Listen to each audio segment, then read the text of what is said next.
Bonjour les cancers et bienvenue pour votre guidance du 6 au 15 janvier 2025. Donc c'est un petit peu une guidance bonus. Normalement je fais ce type de guidance pour la deuxième quinzaine et puis là je me suis dit bon on en fait une petite en plus. Début de l'année, fin des vacances, voilà, on va voir un petit peu ce que nous réserve cette période. Cette fois-ci, je vous fais le jeu en direct, donc je mélange les cartes. Normalement, je le fais en amont parce que ça prend un petit peu de temps, mais voilà, c'est pas très grave. Donc, vous avez déjà, je vous souhaite une superbe année 2025, plein de bonheur, d'amour, de bien-être, de santé, de tout ce que vous désirez. Et voilà. Donc, vous avez votre guidance mensuelle qui a déjà été publiée. Vous avez également deux guidances annuelles, une avec les différents secteurs de vie, l'autre avec les énergies mensuelles et également la nouvelle lune, les guidances de nouvelle lune qui portent sur le mois lunaire qui suit, qui peuvent être un complément très intéressant à la mensuelle. Alors, donc, nous allons regarder un petit peu ce qu'il y a pour vous. Alors, comme je ne l'ai jamais fait devant vous directement, enfin si, je vous fais une vidéo accélérée. Donc en fait, vous voyez, chaque carte a 4 images. Et il s'agit de créer des associations lorsque elles sont proches, enfin quand elles sont côte à côte. Et puis, la dernière carte, donc, on va prendre en compte chacune des images. Donc chaque carte, chaque image a 4 positions avec des interprétations différentes. Et donc pour la dernière, eh bien, on lit dans la position d'arrivée et ensuite également dans la position 1 qui est en règle générale la meilleure, entre guillemets, des positions. Bon, ça s'annonce plutôt joli ici. Alors j'aime bien, moi j'aime bien, c'est vrai, faire l'interprétation une fois que j'ai posé toutes les cartes, parce que j'ai une vision d'ensemble, donc ce qui va affiner finalement mes ressentis, ma perception. Mais voilà, je vais avancer un petit peu plus rapidement. Donc, vous avez déjà, donc pour les personnes qui envisagent éventuellement de changer de lieu de vie, de déménager, de faire des aménagements intérieurs, c'est une bonne période. Ça peut tout simplement indiquer que vous allez aller passer, je ne sais pas, vous allez quitter un lieu pour un autre de façon temporaire, même quelques jours, ou vous rentrez chez vous après une période de vacances ailleurs. Tout ce qui est de près ou de loin lié finalement au lieu de vie est favorisé ou impacté en cette période. Ce que l'on voit aussi, c'est que il y a quelque chose d'assez central. Vous pourriez avoir déjà reçu, ou vous allez recevoir, des nouvelles positives assez inattendues. Donc ça peut vous concerner vous, ça peut concerner quelqu'un qui est important pour vous, d'une façon comme d'une autre. Et ça a l'air de pas mal vous occuper. Ça a pu jouer aussi, vous redonner en quelque sorte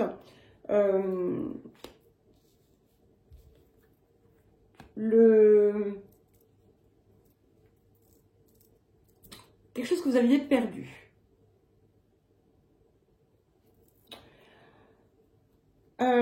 Alors, il est important, vous avez quelque chose à régler. Quelque chose que vous devriez faire, peut-être que vous avez laissé traîner. Peut-être aussi qu'il y a des choses que vous gardez en vous, pour certains et certaines. Alors, je vais vous donner un exemple. peut-être que vous vous épuisez à la tâche et que vous n'osez pas demander aux personnes qui vivent avec vous de participer. Ça peut être quelque chose comme ça. On voit qu'il y a une action qui est un peu contrariée, c'est-à-dire que il est important que vous fassiez quelque chose, mais vous êtes comme fatigué, en fait, pour le faire. Donc, c'est quelque chose qui peut arriver en cours ou qui peut déjà être là. Ça indique également que il faut savoir aller chercher, exprimer, on va dire, de façon claire ce que vous désirez. Plutôt que de nourrir des attentes que vous ne verbalisez jamais, par exemple, je vous donne un exemple, et puis ensuite vous énerver parce que ça n'arrive pas, eh bien, il faut le verbaliser, il faut le dire, il faut l'exprimer. Il pourrait y avoir aussi une situation familiale qui vous pèse, qui pourrait drainer votre énergie. Mais voilà, ça va passer. Ça peut être tout simplement moral, peut-être que, je ne sais pas, je vous donne un exemple, vous pouvez avoir des contrariétés au sujet d'un enfant, vous ne savez pas toujours quoi faire, bon, eh bien, laissez être, parce que vous épuisez parfois de façon inutile, dans le sens où c'est une déperdition d'énergie parce que vous ne résolvez rien. Surtout si vous gardez tout à l'intérieur de vous. Ce que l'on voit également, c'est qu'il y a quelque chose qui va être révélé. Voilà. Vous allez apprendre quelque chose, ça peut être une erreur, ça peut être une petite fausseté, une petite duperie, quelque chose qui était un petit peu fait en douce et qui va être révélé, ou bien, comme je vous ai dit, une erreur. Alors ça peut être aussi bien vous aussi qui allez reconnaître, par exemple, une erreur que vous avez pu faire. C'est quelque chose qui apparaît, qui est révélé en quelque sorte, mais qu'il est important aussi d'exprimer, qui doit être exprimé, parce que là aussi c'est quelque chose qui pèse.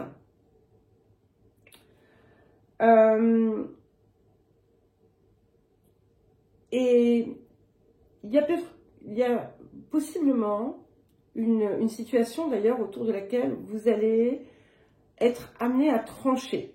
Et il faut trancher. Voilà. Il faut vous défaire de quelque chose. Pas de retour en arrière, pas peu importe que l'on vous supplie ou autre. Voilà, il y a des choses qui ont besoin d'être radicalement coupées. Alors ça peut être des liens, ça peut être des comportements aussi, ça peut être une façon de penser. Alors, ensuite, qu'est-ce que nous avons? Ouais. Et en fait, on a cette idée quand même d'une déception. Quelqu'un qui vous fait des promesses, par exemple, et vous savez en fait que la personne ne va pas les tenir au fond de vous. Mais ça peut être également des attentes, là aussi, que vous avez autour d'une situation, en pensant qu'il y a quelque chose qui va se passer, puis ça ne se passe pas.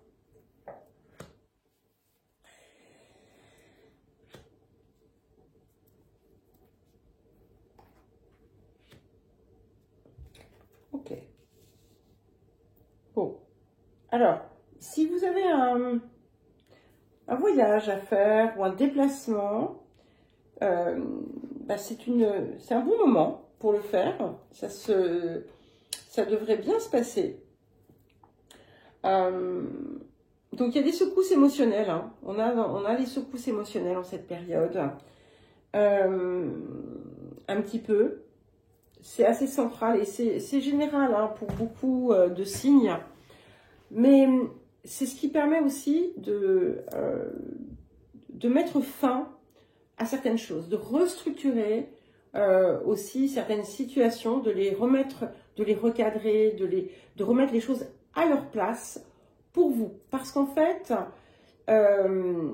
ici, ça tourne autour de ce qui vient vous parasiter, vous aussi. Et il y a des choses à cesser. Ça peut être en lien, encore une fois, pour certains et certaines, avec un enfant. Mais pas uniquement. Ou ça peut être quelque chose aussi qui est en lien avec des déplacements, quels qu'ils soient. En tout cas, vous allez trouver l'aide. Il y a quelqu'un qui peut vous soutenir, qui peut vous aider, qui peut vous guider, vous conseiller dans une situation qui vous pose problème. Et vous avez vraiment besoin d'agir autour de ça parce que c'est une situation qui vous fait mal à intervalles réguliers. Alors, ce n'est pas forcément une situation, ça peut être un type de situation. Il y a quelque chose d'un peu inattendu peut-être autour de la forme que prend le soutien que vous allez recevoir. Quand je dis inattendu, peut-être que ça peut être quelqu'un qui vous apprécie beaucoup, qui s'investit dans ce que vous faites. Ça peut être quelqu'un de plus jeune ou au contraire de plus âgé. Ça peut être quelque chose d'un petit peu inattendu. Voilà. Ou pas, mais ça peut...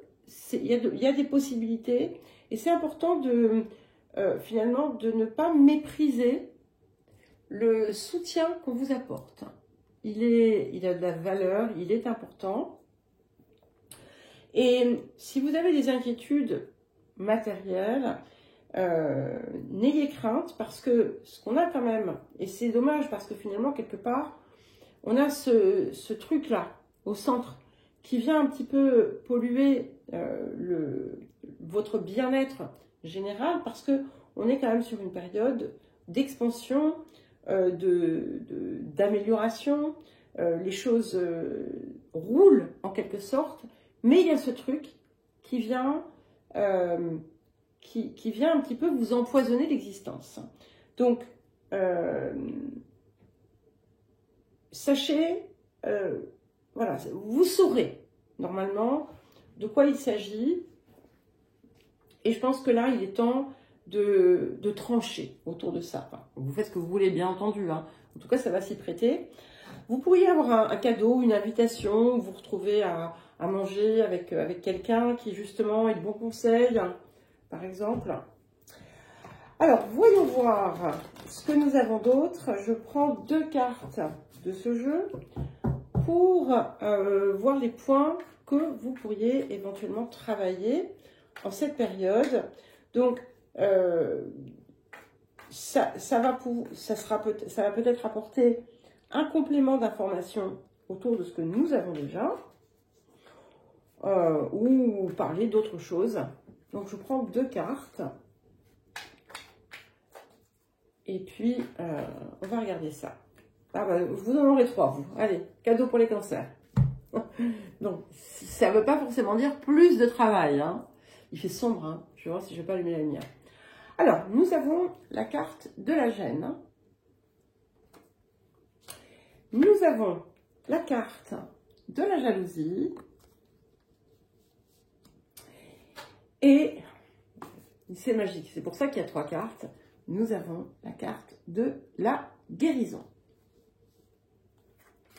Donc ici, ce que je perçois, c'est que vous avez une forme de malaise intérieur, de gêne qui peut être physique, peut-être que vous n'êtes pas à l'aise avec votre corps, peut-être que vous êtes complexé, peut-être qu'il y a une part de vous, parfois inconsciente, qui peut penser qu'elle est moins bien que les autres, qui a toujours besoin finalement de se valider et d'être validée d'une façon comme d'une autre, avec une tendance peut-être parfois à penser que les autres ont mieux, ont plus, font mieux, sont mieux, tout ce qu'on voudra, Pour certains, ça peut aller jusqu'à une forme de jalousie, d'envie.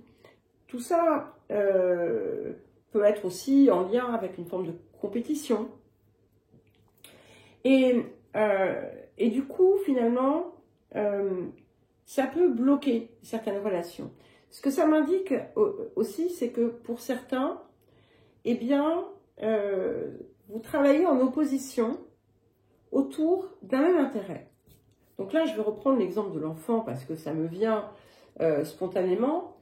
Parce que je connais quelqu'un hein, qui a ce type de problématique. Donc, ils ont un enfant et donc ces personnes sont séparées et ils ont certaines difficultés avec cet enfant, un grand enfant hein, quand même. Et en fait, ils travaillent en guerre. Ils travaillent en guerre plutôt que de tenter de s'accorder pour justement soutenir au mieux l'enfant dans ses intérêts, même s'il ne les voit pas.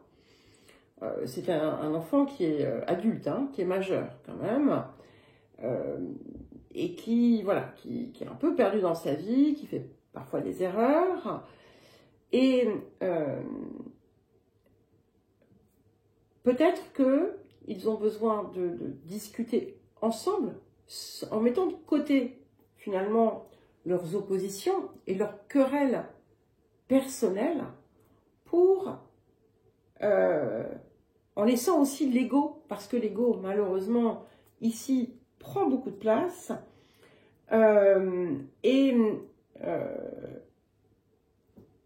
viser ensemble une attitude commune, qui pourra être, bon bah écoute, maintenant, il est temps que tu te débrouilles, que tu assumes aussi tes actes, tes erreurs, etc. Je vous donne un exemple, hein, j'en sais rien, je ne suis pas dans l'histoire.